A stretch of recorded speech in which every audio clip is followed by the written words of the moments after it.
अगर हम अपने बेबी को इस पोजीशन में लेंगे, सपोज दैट ऐसे हमने होल्ड कर रखा है उसको, तो जो हमारी आर्म का प्रेशर होता है वो बच्चे के हेड पर पड़ता है, किसी एक साइड पर पड़ेगा। आप जिस साइड को लेंगे, अगर इधर साइड को लेंगे तो इधर वाली आर्म का पड़ेगा। तो अगर बच्चे की प्रॉपर एक ही साइड में अगर प्रेशर बनता रहे, आपके न्यूबॉर्न बेबी की साइन करती हुई आंखें हैं, प्यारी सी नाक है, क्यूट से फेस पर लाल लाल गाल है, अपने बच्चे को देखते ही उसे ढेर सारा प्यार करने को जी चाहता है। ज़रा रुकिए, क्या आपने अपने बच्चे की सिर की ओर ध्यान दिया? कहीं वो चपटा यानी फ्लैट तो नहीं हो गया? क्योंकि जो न्यूबॉर्न बेबीज़ होते हैं उनमें फ्लैटेड की प्रॉब्लम को सबसे ज़्यादा देखा जाता है, जो हमारे पेरेंट्स होते हैं उनके लिए बहुत ज़्यादा चिंता का विषय है। जो न्यू पेरेंट्स हैं या फिर नए पेरेंट्स बनने जा रहे हैं उनके लिए काफ़ी चिंताजनक विषय है। तो आज की इस वीडियो में मैं दिव्या फ्लैट के कारण और निवारण दोनों चीज़ों को बहुत अच्छे से डिस्कस करने वाली हूँ, तो आप वीडियो के एंड तक ज़रूर से बने रहें। तो आइए सबसे पहले जानते हैं कि फ्लैट हेड के कारण कौन से हैं। तो कारणों को हम दो भागों में डिवाइड करते हैं, एक जो जन्म से पहले के रीजंस होते हैं और एक जो जन्म के बाद के रीजंस होते हैं। तो आप दोनों रीजंस को बहुत अच्छे से समझें, मैं बहुत अच्छे से डिफाइन भी करने वाली हूँ। तो सबसे पहले जानते हैं कि कौन सा ऐसा कारण है जिससे कि बेबी का जन्म से पहले ही फ्लैट हेड डेवलप हो जाता है। तो वो है महिला की एक प्रेगनेंसी के दौरान 2 या 3 बच्चों का जन्म देना। क्योंकि जब महिला की ट्विंस प्रेगनेंसी होती है तो ऐसे में बच्चे को यूट्रस में मूव करने के लिए उतना अधिक स्पेस नहीं मिल पाता है जितना कि उसको मिलना चाहिए। तो ऐसे में भी फ्लैट हेड डेवलप हो जाता है। और इसके साथ में अगर आपकी प्रीमेच्योर डिलीवरी हुई है या फिर आपकी प्रेगनेंसी के दौरान आपका जो एमनियोटिक फ्लूइड है वो कम है, तो इसीलिए हम आपको सजेस्ट करते हैं आप अपने बॉडी को डिहाइड्रेट ना होने दें, हाइड्रेशन का पूरा ख्याल रखें। तो अगर आपकी जो प्रेगनेंसी है उसके दौरान एमनियोटिक फ्लूइड कम होगा तब भी फ्लैट हेड हो जाता है। और इसके साथ में जो सबसे मेन कारण है, सबसे मेन रीज़न है वो है नॉर्मल डिलीवरी। जो महिला की जब नॉर्मल डिलीवरी होती है तो उसमें बेबी के हेड को ईज़िली बाहर करने के लिए, बेबी को अच्छे से ईज़िली बॉर्न करने के लिए बेबी के हेड में एक वैक्यूम यूज़ किया जाता है, जिससे भी कई बार बेबी का जो हेड होता है उसका शेप ख़राब हो जाता है, उसका शेप बिगड़ जाता है। तो ये थे ऐसे कुछ कारण जो कि जन्म से पहले बेबी के फ्लैट हेड के डेवलप करने में बहुत ज़्यादा अहम रोल निभाते हैं। और इसके बाद जानते हैं कि जो हमारा बेबी बॉर्न हो जाता है उसके बाद फ्लैट हेड कैसे डेवलप हो जाता है।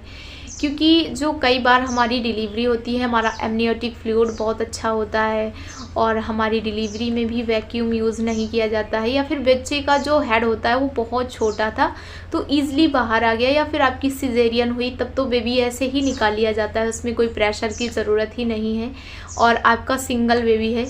तो अगर आपके बेबी की बहुत ही जो हेड है उसका शेप बहुत अच्छा है, गोल है, तो इसके बाद भी आपके बेबी का हेड का जो शेप है वो बिगड़ सकता है, उसका फ्लैट हेड डेवलप हो सकता है।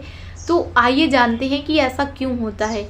तो हम आपको बता दें, ऐसा इसलिए होता है कि जो पेरेंट्स होते हैं अगर वो इस टाइम पर बिल्कुल भी लापरवाही बरतते हैं तो फ्लैट हेड डेवलप होना कोई बड़ी बात नहीं है, ये आम बात है और बहुत ज़्यादा अधिकांश बच्चों में देखा जाता है। तो समझते हैं कि ऐसा क्यों होता है। तो इसके 2 मेन रीज़न है। सबसे पहला रीज़न, बच्चा अगर एक ही प्रॉपर पोजीशन में सोता रहेगा तो उसके फ्लैट हेड डेवलप होने के चांसेस बहुत ज़्यादा बढ़ जाते हैं। क्योंकि जो नवजात शिशु होता है वो 24 घंटे में कम से कम 18 घंटे, 20 घंटे तक प्रॉपर नींद लेता रहता है। तो ऐसे में अगर आप अपने बच्चे पर ध्यान नहीं देंगे, वो किसी एक ही पोजीशन में लेटा रहेगा, क्योंकि इस टाइम पर वो खुद से करवट नहीं बदल सकता है। तो ये चीज़ आपको ध्यान रखनी है, आपको ये चीज़ नोटिस करनी है कि आप हर आधा घंटे बाद अपने बच्चे की पोजीशन चेंज करवाएं, उसका करवट बदलाएं। तो इससे फ्लैट हेड को अवॉइड किया जा सकता है।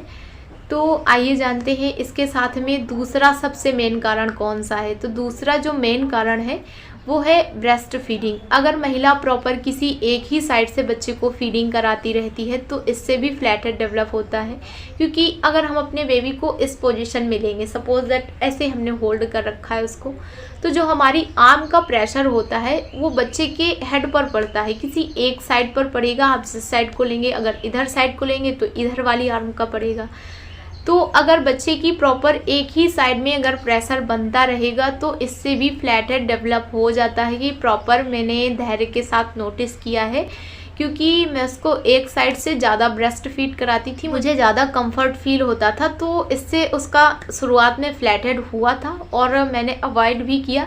तो इसका टोटली एक्सपीरियंस मैंने बहुत अच्छे से किया है, तो इसके लिए हम आपको बहुत अच्छे से इसको बता भी सकते हैं। तो इसीलिए हम आपको कंसल्ट करेंगे कि आपके बच्चे का हेड का जो शेप है वो ना बिगड़े।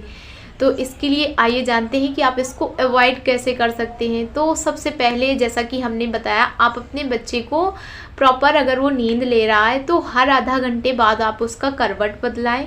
और इसके साथ में जो आप एक बहुत अच्छा बेस्ट तरीका है वो है आप मस्टर्ड सीड्स का एक पिलो बनाकर अपने बच्चे को ज़रूर यूज़ करें। इससे बेबी अगर थोड़ा सा भी मूव होता है, अगर वो थोड़ा सा भी करवट लेने की कोशिश करेगा या हिलेगा डुलेगा, तो उसी हिसाब से जो राई के दाने होते हैं वो एडजस्ट कर लेते हैं और उसके फ्लैट हेड डेवलप होने के चांसेस काफ़ी हद तक घट जाते हैं। और इसके साथ में जो दूसरी चीज़ है फ्लैट हेड को अवॉइड करने की, तो वो है आप जब भी अपने बच्चे को ब्रेस्ट फीड करवाएं तो हर 15 मिनट बाद आप साइड चेंज करते रहें। इससे ब्रेस्ट में भी कोई इफ़ेक्ट नहीं होता है, प्रॉपर जो मिल्क की सप्लाई होती है वो भी अच्छी बनी रहती है। कई बार हमें ब्रेस्ट फीडिंग कराने के दौरान हमें ब्रेस्ट के साइज़ में चेंजमेंट देखने को मिलता है, तो ये समस्या भी क्रिएट नहीं होगी और इसके साथ में फ्लैट हेड भी डेवलप नहीं होगा। तो आप हर 15 मिनट बाद जो साइड है वो चेंज करते रहें, क्योंकि जब आप ऐसे प्रॉपर अपने बच्चे को लेंगे तो इसका प्रेशर उसके जो सिर का कोई एक हिस्सा है उसमें ना पड़े। तो इसके लिए आप उसको साइड चेंज कर ज़रूर से फीडिंग दें। और इसके साथ में आप उसको टमी टाइम दे सकते हैं और आप अपनी खुद की निगरानी में आप उसको पेट के बल लिटाएं, क्योंकि जब आप पेट के बल लिटाते हैं तो ज़्यादा चांसेस है बेबी अपना जो नाक है और मुंह का जो एरिया है वो ऐसे बंद हो जाए उसका। छोटे बच्चों को सांस लेने के लिए प्रॉपर वो नाक से ही सांस लेते हैं, तो आप अपनी निगरानी में ही उसको पेट के बल लिटाएं। कोशिश करें कि पेट के बल लिटाने के बाद आप उसको करवट हल्का सा उसकी जो नेक है उसको मूव कर दें। और ये सारे जो तरीके मैंने बताए ये सबसे बेस्ट है। इसके साथ में आप अपने बच्चे की हेड की मसाज भी दें। प्रॉपर हेड मसाज भी बेबी का जो चपटा होता है सिर उसको ठीक करने में बहुत ज़्यादा हेल्पफुल है।